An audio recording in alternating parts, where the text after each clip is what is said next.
David Cameron has made an interesting intervention about the pension winter fuel payment, but the proposed cut, the agreed cut, has drawn mounting concern, as evidenced by articles in the Telegraph and the Guardian, and the impact of the cuts on pensioners, particularly the poorest and most vulnerable, is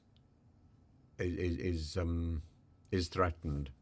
The winter fuel payment, which is this vital lifeline for pensioners, helps mitigate the high costs of heating during the coldest months. And under the current plan, this annual payment of £200 to £300 will be restricted to just 1.5 million pensioners, those on income-related benefits like pension credit.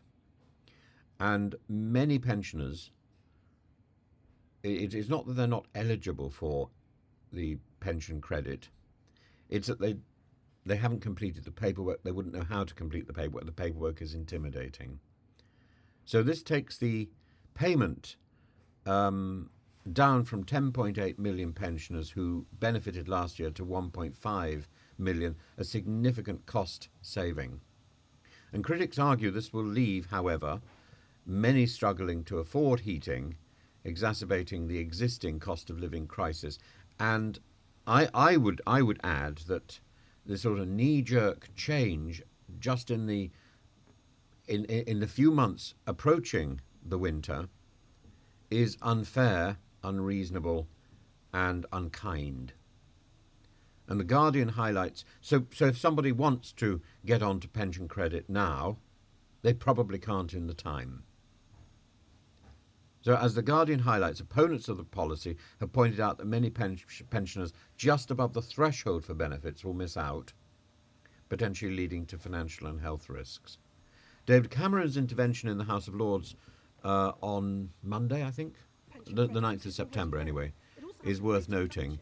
In fact, let's have a look at it. Pension credit, we can pretty much automatically give them the winter fuel payment so they won't have to apply for it. Whereas if we create some new special scheme, people would have to apply for it. So we are looking and will continue to look at a range of alternatives. But, my Lords, this is clearly the only sensible way to do this in the short term. So I stress again, everybody on pension credit is entitled to this money. Let's get them out and getting it. My Lords, why do these...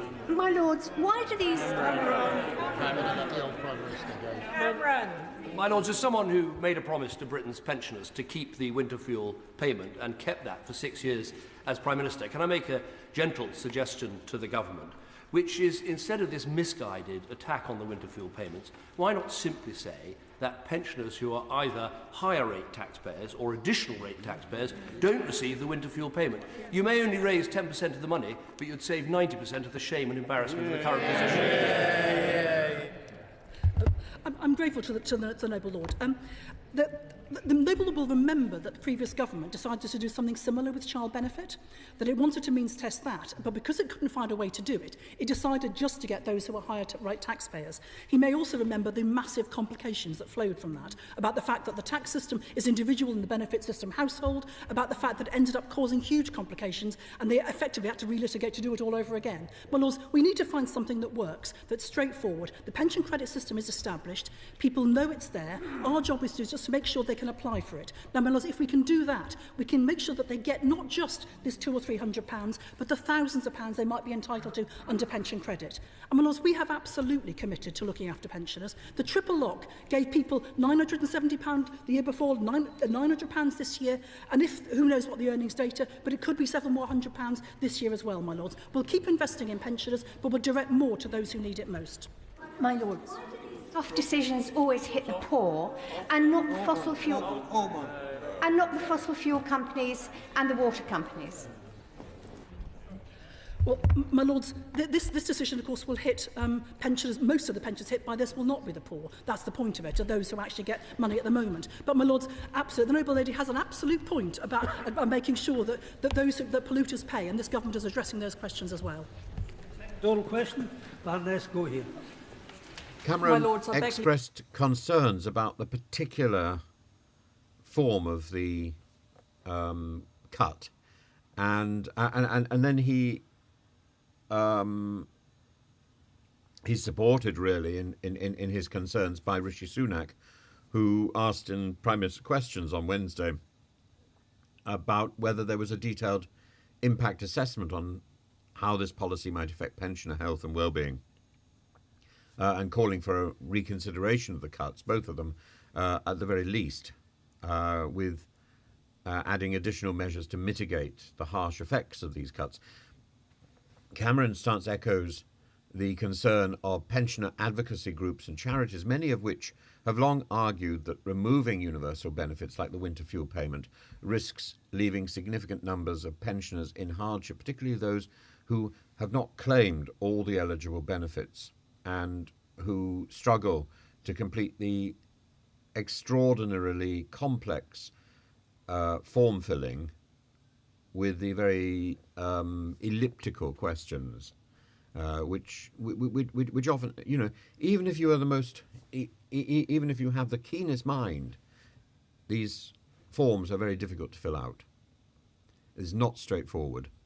Anybody who's tried to fill out a PIP form or help somebody fill out a PIP form knows absolutely these forms are not straightforward. The questions are targeted for particular answers.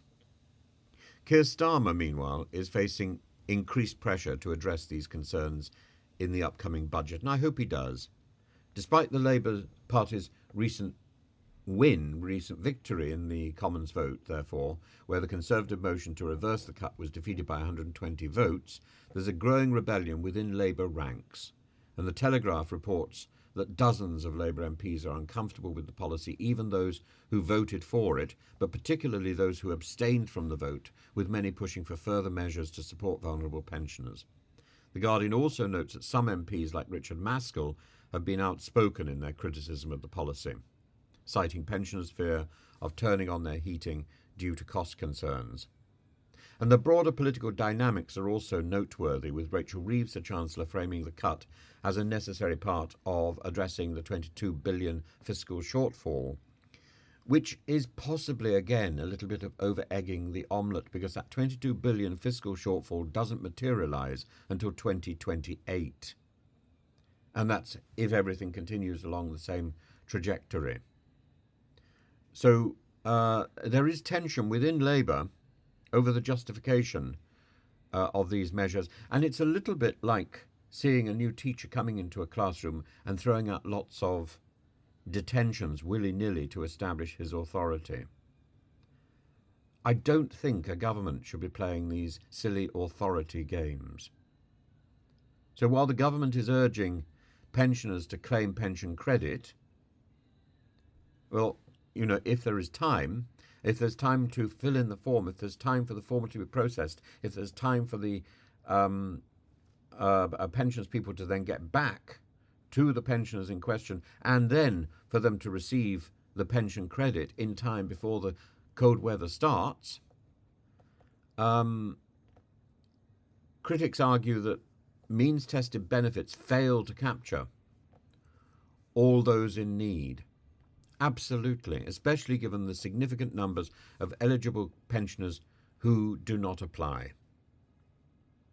Cameron's intervention highlights a key issue, the human cost of fiscal decisions, and by not conducting a specific impact assessment on the winter fuel payment cut, as The Guardian points out, the government may be overlooking the potential public health risks which could cost significantly more, particularly for pensioners in cold weather, and we know that the NHS does not respond promptly to problems. There was a man, one of my neighbours, who fell onto concrete the other day, and he was told that an ambulance, which he merited, would only be available after 3 hours.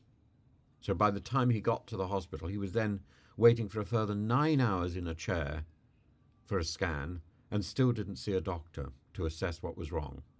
He was bleeding from his nose. He had huge cuts on his face and was severely bruised.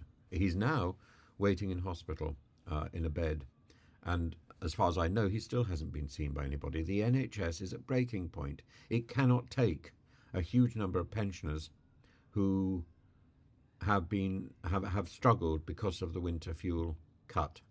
This is a government which is saying one thing and doing the exact opposite. It's saying it needs to anticipate health problems and manage health rather than manage treatment, and yet it's actually putting people in a position where they're going to be colder and more in danger. The potential health risks during the winter to pensioners are significant. As colder months approach, and with energy prices remaining high, the debate over how best to protect vulnerable pensioners is going to continue. And this decision could prove to be a significant challenge to Starmer's leadership, to the nation's health, with expectations high that Labour has promised a cleaner, more robust support for the country, and therefore for pensioners. And I hope that will be evident in the upcoming budget, because it's not evident at the moment.